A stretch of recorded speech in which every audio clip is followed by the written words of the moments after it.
कल्पना कीजिए, एक ऐसा समय जब न कोई मंदिर था, न धर्म ग्रंथ, न मूर्ति। सिर्फ प्रकृति थी, अग्नि की लपटें, हवा की गूंज, जल का प्रवाह और सूर्य का प्रकाश। इन्हीं तत्वों को देखकर मनुष्य ने पहली बार पूछा, इनमें कौन सी शक्ति बसती है? और इसी प्रश्न से जन्म हुआ ऋग्वेद का। ऋग्वेद का पहला मंडल है ज्ञान और श्रद्धा का आरंभ। यह सबसे बड़ा मंडल है, 191 सूक्तों से बना हुआ। इन सूक्तों को अलग अलग ऋषियों ने रचा, जिनमें सबसे प्रमुख हैं ऋषि माधुछंदस।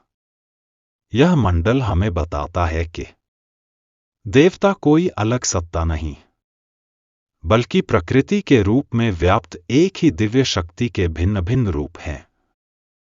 भाग 1, अग्नि की उत्पत्ति, प्रथम देवता की पुकार। अग्निमीय पुरोहितन यज्ञस्य देव मृत्विजम। यह ऋग्वेद का पहला मंत्र है। यहां अग्नि को कहा गया है पुरोहित, यानी देवताओं और मनुष्यों के बीच सेतु। कहानी के रूप में देखो, जब मनुष्य ने पहली बार अग्नि जलाई, वह उससे डर गया, फिर झुक गया और फिर उसकी पूजा की। उसे एहसास हुआ कि अग्नि जलाती भी है और जीवन भी देती है। ऋषियों ने अग्नि को ज्ञान, ऊर्जा और परिवर्तन का प्रतीक माना। पहले 10 सूक्त इसी अग्नि देव को समर्पित हैं। इनमें कहा गया है, अग्नि हमें देवताओं से जोड़ता है, हमारे कर्मों का साक्षी है और हर घर में मौजूद वह ज्योति है जो अंधकार मिटाती है। यह संदेश आज भी उतना ही गहरा है कि जब तक हमारे भीतर ज्ञान और सत्य की अग्नि जलती है, हम अधर्म और अज्ञान से बचे रहते हैं। भाग 2, इंद्र की वीरता, शक्ति का रूपक। फिर आता है इंद्र, देवताओं का राजा, वज्रधारी योद्धा, जिसने अंधकार पर विजय पाई।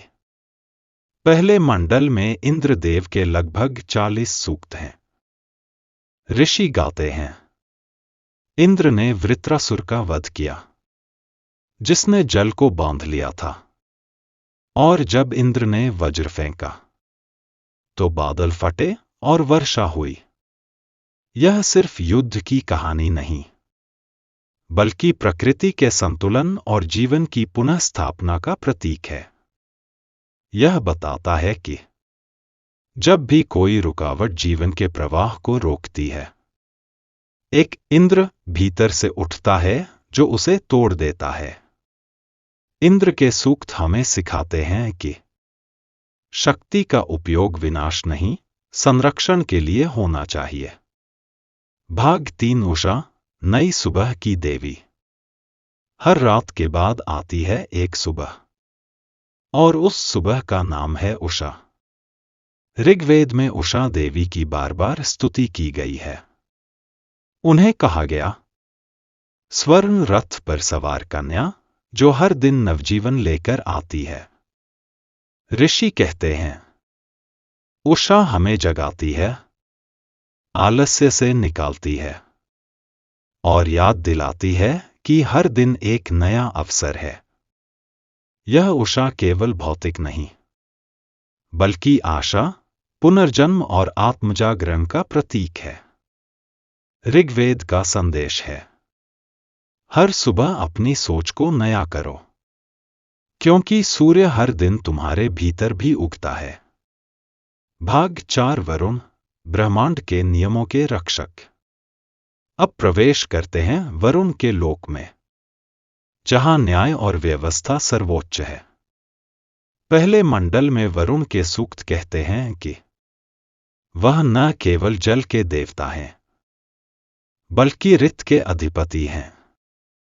ऋत का अर्थ है ब्रह्मांड का शाश्वत नियम, सत्य और संतुलन।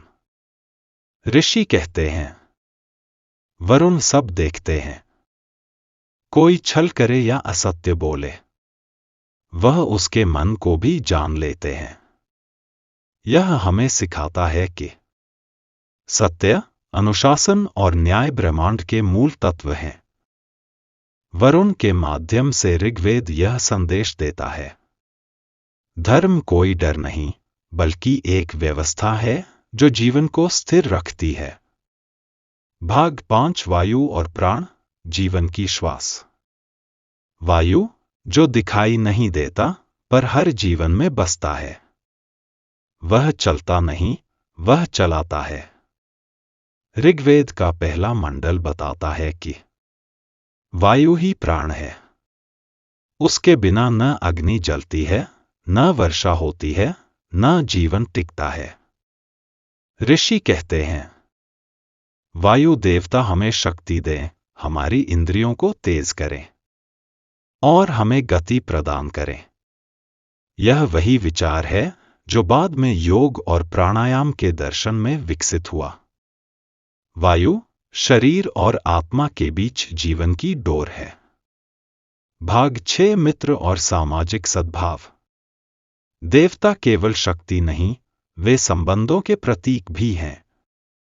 और मित्र उन संबंधों में सबसे पवित्र है।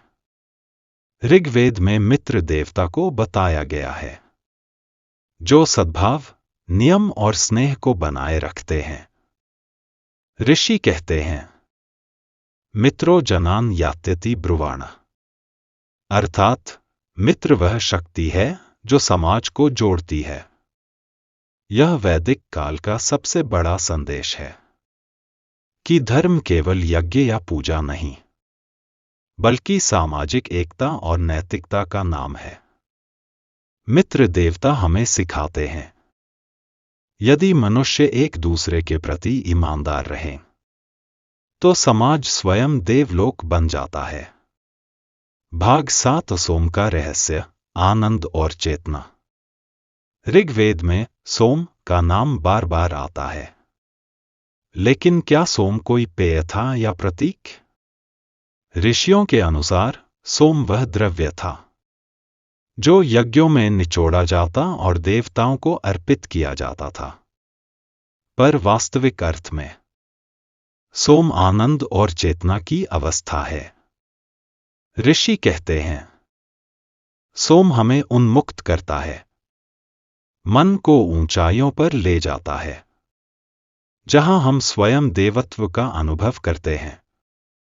आज के दृष्टिकोण से देखें तो यह ध्यान और ध्यान की नशा का प्रतीक है, जहां मनुष्य भौतिक जगत से ऊपर उठकर आत्मिक शांति का अनुभव करता है। भाग 8 मानवीय प्रार्थना और आत्मबोध। पहले मंडल के अंतिम सूक्तों में ऋषि अब वरदान नहीं मांगते। वे केवल एक बात कहते हैं, हमें वह ज्ञान दो जिससे हम स्वयं सत्य को पहचानें। यह ऋग्वेद का सबसे सुंदर परिवर्तन है। भक्ति से आत्मज्ञान की यात्रा। यहां मनुष्य कहता है, देवता हमें शक्ति दो कि हम अपने कर्मों से ही तुम्हें प्राप्त करें। यही विचार आगे चलकर उपनिषदों की आत्मा बना। ऋग्वेद का पहला मंडल यहीं पर पहुंचकर यह सिखाता है कि देवता बाहर नहीं है, वे हमारे भीतर हैं। अग्नि हमारा उत्साह है, वायु हमारी प्राण शक्ति, इंद्र हमारी इच्छा शक्ति और वरुण हमारा विवेक। भाग 9 पहले मंडल का समापन संदेश। ऋग्वेद का पहला मंडल केवल देवताओं की स्तुति नहीं, यह मनुष्य की चेतना की पहली यात्रा है। यह हमें सिखाता है, एक की अग्नि हर जीवन में जलती ज्योति है। 2 इंद्र वह शक्ति है जो अंधकार से लड़ती है। 3 उषा हर सुबह नई उम्मीद लाती है। 4 वरुण हमें याद दिलाते हैं कि सत्य ही धर्म है। 5 वायु जीवन का अदृश्य आधार है। 6 मित्र मनुष्यों को जोड़ने वाली आत्मा है। 7 और सोम आत्मिक आनंद की परम स्थिति। पहला मंडल कहता है, मनुष्य तब तक अधूरा है जब तक वह प्रकृति के साथ एकत्व नहीं पा लेता। यह ज्ञान केवल यज्ञ की अग्नि में नहीं, बल्कि हमारे कर्मों, विचारों और सत्य में जलना चाहिए। जब अग्नि जलती है, तो वह केवल लकड़ी नहीं जलाती, वह हमारे भीतर के अंधकार को भी मिटाती है। ऋग्वेद का पहला मंडल हमें याद दिलाता है कि ज्ञान, सत्य और श्रद्धा यही सच्चा धर्म है। और जब तक यह तीनों हमारे भीतर हैं, हम स्वयं एक जीवित ऋग्वेद हैं।